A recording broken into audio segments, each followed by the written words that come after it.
Yeah, I think the problem is that when you're young and uneducated, when you grow up in a single family household, and your mom's busy trying to put food on the table, and maybe she's trying to make ends meet, you get caught up with the wrong crowd, right? And that crowd becomes, like, let's say a second family to you, and within that second family now there is no rules. You know what I mean? And sometimes the rule is cash rules. You know what I mean? And then with social media, yeah. back in the days, you'd have to go see somebody to really get into a team with them. But now, like 20 years ago, the internet is the fuel to the fire. That's what he says. The internet is the fuel to the fire. So there's a lot of 100 madness that these guys are posting about each other, which just makes a man say, yo, you know what? I'm gonna fly a team. So, prayers to all these youngins out there, what I mean, that, don't have the right direction. Hopefully, our story could be an inspiration to y'all, and, continue to try to, come out with a brand or music that's positive. You know what I mean? Don't be a part of the race, be ahead of the race. You know what I'm saying? Look at one of the young legends that got killed. It was Houdini, and that was crazy to me. That's how it's like for me. There's a little pushback to what you say as far as them being lost, because the example is there's plenty of examples there. I think of what not to do. Yeah, I think the industry's pushing the narrative of more and more, like Moors, as you said, but quote unquote black on black violence. You're right. So the narrative right now. Look at a guy. For example, look at a guy like Ja Morant. Yeah, like, exactly. So you're like, hold on, what's going on here? Yeah, you see. Why do you want to be a rapper? You're a basketball player. Yeah. What do you need to do exactly. all that for?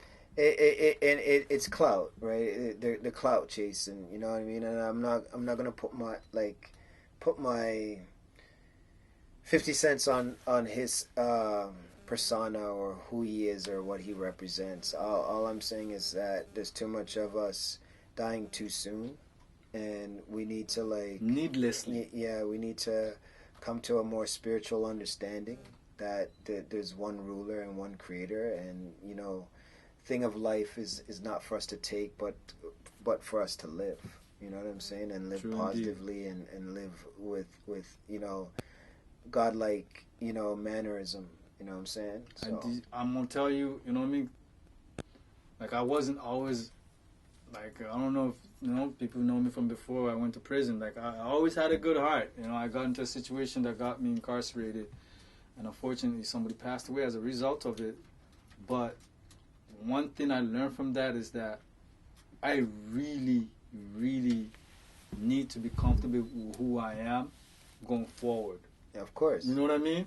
Instead of trying to fit in. Yeah, of course. And that's where I got misled. You know what I mean? This is why I'm saying the examples are there for this youth to know. There's people like myself. There's other stories of people who are not here, like who are dead, like from each block or whatever block you're from. The example is there. We know the end result. True. Why we keep committing? I think euthanasia. It's like you said. It's the internet. It's the movies. It's the music. There's a famous saying: if you listen to the music of today's youth, it will show you the climate of the youth, right? So, when you think about the 60s, the music from the 60s, revolutionaries, 70s, 80s. Yeah. And then, you know what? I don't know if you know, but, like, there's a couple of, I don't know if you ever heard of the Black Dot. So he's an educational person from New York. Okay. And he talks about, he has this book called Hip Hop Decoded. You know what I mean? Okay. So he talks about metaphysical connection between metaphysics and hip hop. And you should check out his book. Okay. Yeah, it's really dope. Definitely. So he talks about there's a few people in this school of thought that where it's like around the 90s there was an agenda. Yeah. That was pushed, that switched the message of the music to gangster rap. Yeah. You know what I'm saying? Yeah, I saw it, and you know what I mean? I felt it, and I remember when we were rebranding. A few years back, I kind of was at a point where I was like, I don't want to be affiliated with rap music. I don't want to have nothing to do with rap music. And, you know, everybody that, you know, I had mentioned that too. So this is probably after Big and Pop passed. Oh, yeah, this is way after. So yeah, you're yeah, like, yeah, yeah. you're already Yeah, like, yo, yeah, these guys are gone. I'm fed up. Yeah, yeah. You know what I mean? Yeah, because Big L died. Yeah, now yeah, it's yeah. getting, it's Yeah. become more frequent. Yeah, so everybody was saying to me, like, you can't be not a part of the culture because you are the culture. And I'm like, well, I don't like the way that the music and the messages are being displayed. And, you know, for us, they said that's even more reason for you to... Yeah, because you have a hand in shaping it. Yeah, so that's why now we'll always tell everybody we represent the culture. We represent the positive of the music and not like every aspect of it where the gangsterism. I feel that you can tell a story without living the story. You know what I mean? And a lot of these guys want to live what they're rapping about, and it's unfortunate that they sometimes they don't get to see tomorrow. You know what I mean? So, you know, we just want to keep it positive, keep trying to be inspirational, and keep trying to motivate the youth. You know what I mean? And it's funny, I feel like hip-hop is the only genre of art where it's like they expect you to live what you rap about, and then when something happens, they look at you as being stupid. You know what I mean? Yeah. You know what I'm saying? So it's like, you guys get what you want, but then when something goes wrong, it's like, oh, you're stupid. Yeah. You know what I mean? But Joe Pesci playing the mob guy or whoever, Sylvester Stallone, The Rock, all these people killing people on the screen. You know what I'm saying? What's the John Wick? What's his name? What's his name? Keanu Reeves. He's killing 1 million people. Not even a bullet is touching him. You know what I mean? When we see these guys in real life, we don't expect them to act like John Wick or whatever. You know what I mean? See what I'm saying? So it's like it's a catch-22. You know, it's a catch-22. But we say all this to say, do better, people. You know what I mean? Learn from this mistakes that was made from people ahead of you. You know what I mean? It's been said, if you don't study history, you're doomed to repeat it. You know what I mean?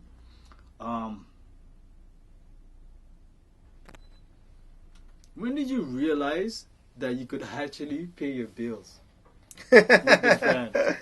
Like, because that's a big deal. Oh man! Like, how many years did it take to where you're like, oh, I could pay bills now? Oh man! Because I hear there's a 5-year. There's a 5-year span where when you start a business, where yes, it's gonna be. Yeah, for us, it's kind of weird. We blew up from the time we opened up. So the company exceeded my expectations very, very, very early. Okay, so you've been in the green. Yeah, like so we like, quote unquote, we blew up as we opened up, right? So being younger, not really knowing the value of money, right? Or thinking that money will just keep coming and keep coming and keep coming until COVID hits. Yeah, and then when COVID hit, it kind of beginning gave us a scare and a jolt. We thought, hey, it's finally over. It's over. You know what I mean? A lot of people went through it. It's not just you. And a lot of people went through it.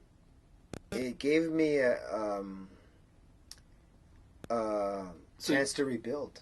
So when you were making money from early on from the brand, right? So it's always been good. Yeah, it's always been good. And there's been just money management. Wasn't there. Okay. Most definitely. And is there any advice you could give as far as money management? What's one thing you need? Like you're like when it comes to business or just in general in life. What's the lesson you learned? Seek knowledge all the time. Stay humble. Pray. This is in regards to money management?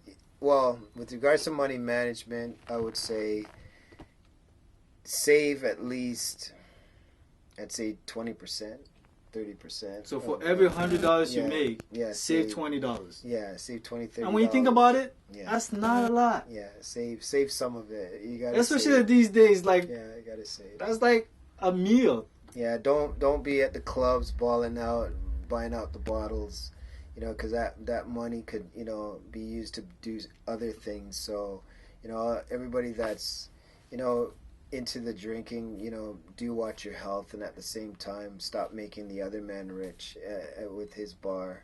You know what I'm saying? You invest that money wisely, because you're buying like what, a $60 bottle of Henny, and you're spending $250, $500 in the club with that same bottle that you could have just bought. And all you're gonna do is piss it out. You know what I mean? So just be more, you know, and even if things are going great and you're making lots of money, always remember the rainy day. You know what I mean? So save for the rainy day. So that's like my biggest advice to, you know, all the young people, because when you're younger, money does come maybe a bit faster. Or Yeah, you think it's easier. endless. You're like, yo, Right. I'm gonna have days like this every day. And it doesn't. As you get older, you know, you gotta think about like investments. Think about, you know, your future, right? Because not every day is gonna be like, quote unquote, letting it rain. You know what I'm saying? So just, you know, save.